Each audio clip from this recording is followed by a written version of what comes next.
دو مسئلے آپ کی خدمت میں عرض ہوں گے خمس کے حوالے سے۔ پہلا مسئلہ اس تاجر کے بارے میں ہے جو تجارت کرتا ہے اور اسے فائدہ بھی حاصل ہوتا ہے، لیکن خمس کی تاریخ آنے سے پہلے وہ تاجر فوت ہو جاتا ہے، ابھی تک اس کا سر سال نہیں آیا، وہ فوت ہو جاتا ہے، تو اس کا کیا مسئلہ ہے؟ تو اس کا مسئلہ یہ ہے کہ موت کے وقت تک، جس دن وہ تاجر فوت ہو گیا اس دن تک جو بھی منافع اسے حاصل ہوا ہے، اس میں سے جو کچھ خرچہ ہے اور جو بچت ہے، اس بچت کا حساب کرنا ہے۔ موت کے وقت تک کے مخارج کو اس کی منفعت سے کم کرنا ہے، اور باقی جو کچھ بچتا ہے اس پہ خمس واجب ہے، اس کا خمس ادا کرنا چاہیے۔ تو یہ کہ جب دوران سر سال فوت ہو جاتا ہے تو فوت کے دن تک جو آمدنی ہوئی ہے اخراجات کو نکالیں، جو بھی بچت ہے اس کا خمس واجب ہے۔ دوسرا مسئلہ ہدیہ تحفہ کے بارے میں ہے۔ تحفے دیتے بھی ہیں ہم لوگ اور دوسروں سے لیتے بھی ہیں، تو جو لوگ تحفے دے دیتے ہیں دوسروں کو، اس کے سلسلے میں دوران سال کی آمدنی سے آپ دیتے ہیں تحفے دوسروں کو۔ سال کے دوران جو آمدنی ہوتی اس میں سے آپ تحفے خرید لیتے ہیں، دوسروں کو گفٹ کر لیتے ہیں، کسی کی شادی ہوتی ہے آپ تحفے دے دیتے ہیں۔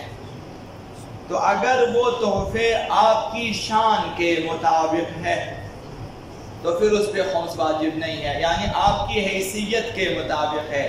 آپ اپنی حیثیت کو دیکھیں اور معاشرے میں آپ جیسے دوسروں کی حیثیت کو دیکھیں، اسی حیثیت کے مطابق آپ نے اسے تحفے دیے ہیں تو اس پہ خمس واجب نہیں ہے۔ آپ سال کے اخراجات میں شامل ہے، وہ سال کے آخر میں جو کچھ بچا اس پر ہے، خود اس تحفے پر خمس نہیں ہے جو آپ نے دیے ہیں۔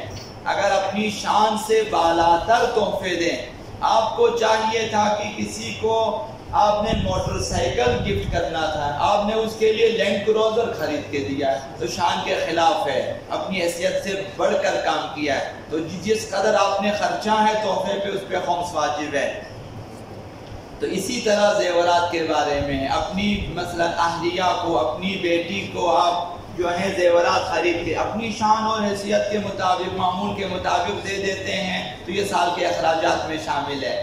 اگر اپنی حیثیت سے بڑھ کر دے دیتے ہیں تو اس پر خمس واجب ہے کہ آپ نے 1 لاکھ کا سونا لینا تھا، آپ نے 10 لاکھ کا سونا لے کے دیا، اسے قرضہ مرضہ کر کے ملا کے دیا ہے بھائی، تو یہ جو بھی حیثیت سے بڑھ کر خرچیں گے اس پر خمس واجب ہے۔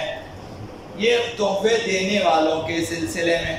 لینے والوں کے لیے جس کو آپ تحفہ دے دیتے ہیں، اگر وہ تحفے دوران سال خرچ ہو جاتا، کپڑا ہے اس نے پہن لیا، گاڑی ہے اس نے چلا لیا، مثلا جو کچھ آپ نے دیا تھا، پیسے دیے تھے، مطلب خرچ ہو جاتے ہیں دوران سال، اگر خرچ ہو جاتے تو خمس نہیں ہے۔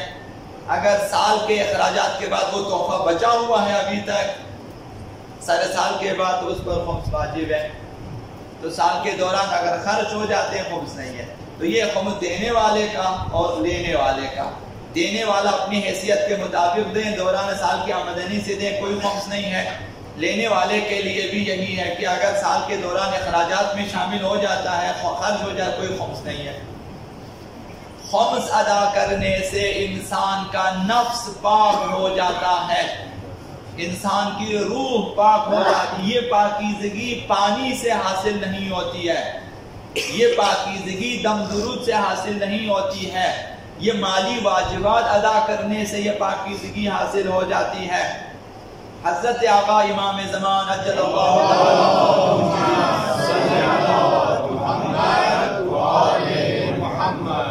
اسحاق بن یعقوب نے آقا امام زمان علیہ السلام کی خدمت میں کچھ سوالات بھیجے، وہاں سے انہوں نے اپنے دستخط سے جو جوابات بھیجے ان میں ایک خمس کے بارے میں تھا۔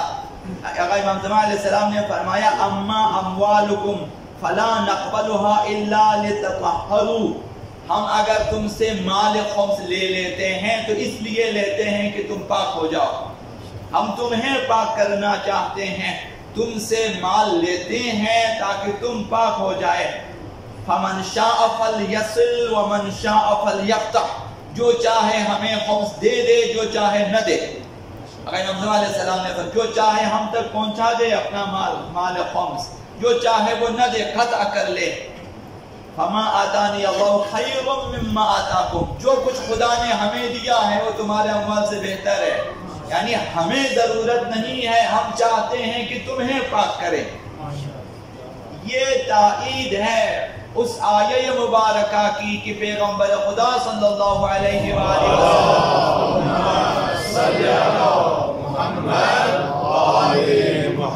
لوگوں کے اموال میں سے صدقات واجبہ لینے کا حکم دیا، یعنی خمس زکوٰۃ لینے کا حکم دیا، اور فرمایا خذ من اموالہم صدقۃ تطہرہم وتزکیہم بہا، اے رسول آپ ان کے اموال سے زکوٰۃ لے لیں، خمس لے لیں، اور اس کے ذریعہ سے آپ انہیں پاک کر دیں۔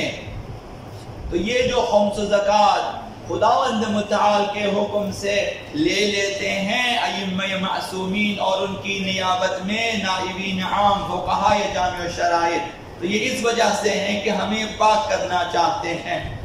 تو اگر نفوس کی پاکیزگی چاہتے ہیں خمس زکوٰۃ ادا کریں، ورنہ آپ زمزم و فرات و کسی بھی دریا میں آپ قطعے لگاتے ہیں پاک نہیں ہو سکتے۔ یہ صرف جو ہیں اموال واجبہ، زکوٰۃ واجبہ اور حقوق واجبہ مالی ادا کرنے سے پاک ہو جاتے ہیں۔